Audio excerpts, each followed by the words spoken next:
નમસ્કાર, આપ સૌનું સ્વાગત છે.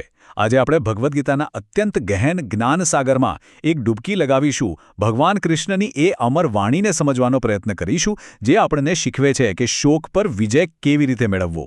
ખાસ કરીને આપણે આત્માના શાશ્વત સ્વરૂપ પર ધ્યાન કેન્દ્રિત કરીશું. તો ચાલો આ અદ્ભુત સફરની શરૂઆત કરીએ. ચાલો આપણે મનમાં કુરુક્ષેત્રના એ યુદ્ધના મેદાનનું ચિત્ર ઊભું કરીએ. એક તરફ મહાન યોદ્ધા અર્જુન ઊભો છે અને એની સામે કોણ છે? એના પોતાના જ પરિવારજનો, એના પૂજનીય ગુરુઓ અને એના પ્રિય મિત્રો. આ દૃશ્ય જોઈને એનું હૃદય કંપી ઉઠે છે, શોક અને મૂંઝવણથી ઘેરાઈ જાય છે.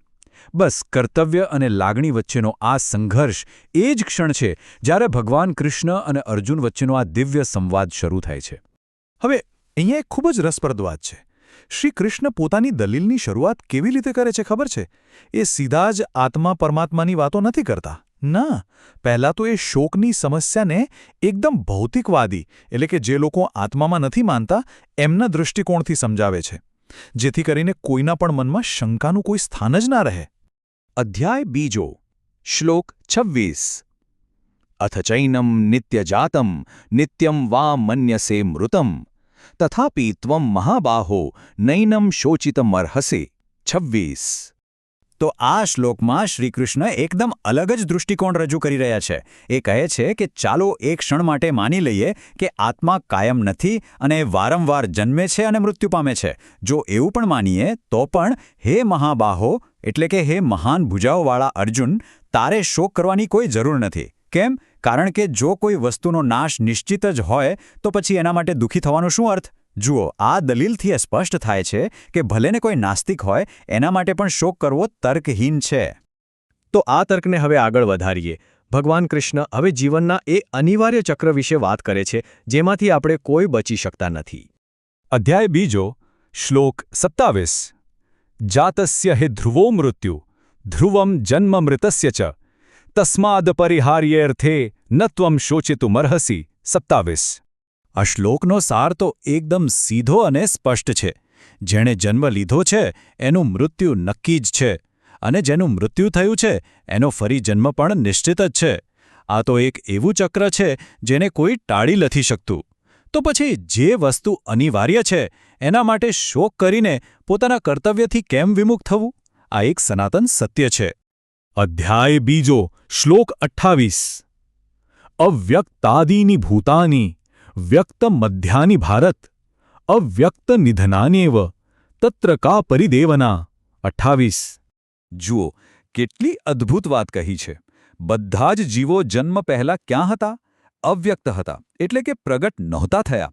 પછી જન્મ અને મૃત્યુની વચ્ચેના સમયમાં એ વ્યક્ત થાય છે, એટલે કે આપણને દેખાય છે, અને મૃત્યુ પછી ફરી પાછા અવ્યક્ત થઈ જાય છે. તો વિચારવા જેવી વાત એ છે કે જો શરૂઆત અને અંત એક જ જેવા છે, અવ્યક્ત, તો પછી આ વચ્ચેના થોડા સમય માટેની પ્રગટ અવસ્થા માટે આટલો બધો શોક શા માટે કરવો? અત્યાર સુધી આપણે જે પણ વાત કરી એ તર્ક પર આધારિત હતી, પણ હવે ભગવાન કૃષ્ણ વાતને એકદમ નવા જ સ્તર પર લઈ જાય છે.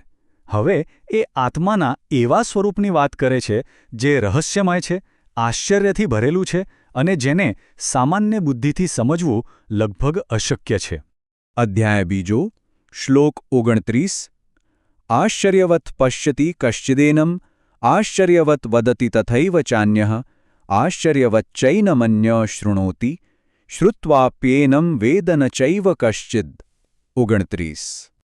આ શ્લોકનો અર્થ એ છે કે આત્મા એટલો અદ્ભુત છે, એટલો આશ્ચર્યજનક છે કે કોઈક જ એને જોઈ શકે છે, કોઈક જ એનું વર્ણન કરી શકે છે અને કોઈક જ એના વિશે સાંભળી શકે છે.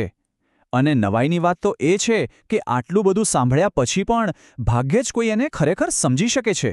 એનું સાચું સ્વરૂપ હંમેશા એક ગહન રહસ્ય જ રહે છે. અને હવે આ સમગ્ર ચર્ચાના નિષ્કર્ષ રૂપે ભગવાન કૃષ્ણ પોતાનો અંતિમ અને સૌથી શક્તિશાળી તર્ક રજૂ કરે છે. એ બધી જ દલીલોને એકસાથે લાવીને આત્માના અમર સ્વરૂપને સ્થાપિત કરે છે. અને અંતિમ નિષ્કર્ષ, અધ્યાય બીજો, શ્લોક 30. દેહી નિત્યમવધ્યોયમ દેહે સર્વસ્ય ભારત તસ્માત્ સર્વાણી ભૂતાની ન ત્વમ શોચિતુમર્હસી. 30. બસ આ જ છે પરમ સત્ય. દેહી એટલે કે દરેકના શરીરમાં વસનારો આત્મા એ સદાય રહેનારો છે, શાશ્વત છે. એનું ક્યારે વધ થઈ શકતો નથી. એ અવિનાશી છે. એટલા માટે કોઈ પણ જીવ માટે શોક કરવાની કોઈ જરૂર જ નથી. આ જ જ્ઞાન મેળવીને જ અર્જુનને પોતાના કર્તવ્યના માર્ગ પર ફરીથી અડગ રહેવાની હિંમત મળે છે. તો આ હતું ભગવાન કૃષ્ણનું અદ્ભુત જ્ઞાન. આશા છે કે આ સમજ જીવનના દરેક ઉતાર ચઢાવમાં માર્ગદર્શક બનશે. અમારી સાથે જોડાવા બદલ આપનો ખૂબ ખૂબ આભાર. જ્ઞાનકોશ એક બહુભાષીય ચેનલ છે જ્યાં અમે આધ્યાત્મિક જ્ઞાન ને અંગ્રેજી, હિન્દી, મરાઠી, તમિલ, ગુજરાતી અને બંગાળી જેવી ભાષાઓમાં વહેંચીએ છીએ. અને હા, ટૂંક સમયમાં અમે બીજી ઘણી મુખ્ય ભાષાઓ પણ ઉમેરી રહ્યા છીએ. અમારો હેતુ એક જ છે, સનાતન ધર્મના આ અમૂલ્ય જ્ઞાન ભંડારને એકદમ સરળ, સ્પષ્ટ અને અર્થપૂર્ણ રીતે આપ સૌ સુધી પહોંચાડવાનો.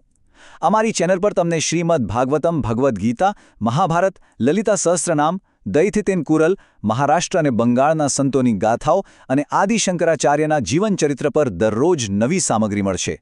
અને આ બધું જ ઘણી બધી ભાષાઓમાં ઉપલબ્ધ છે.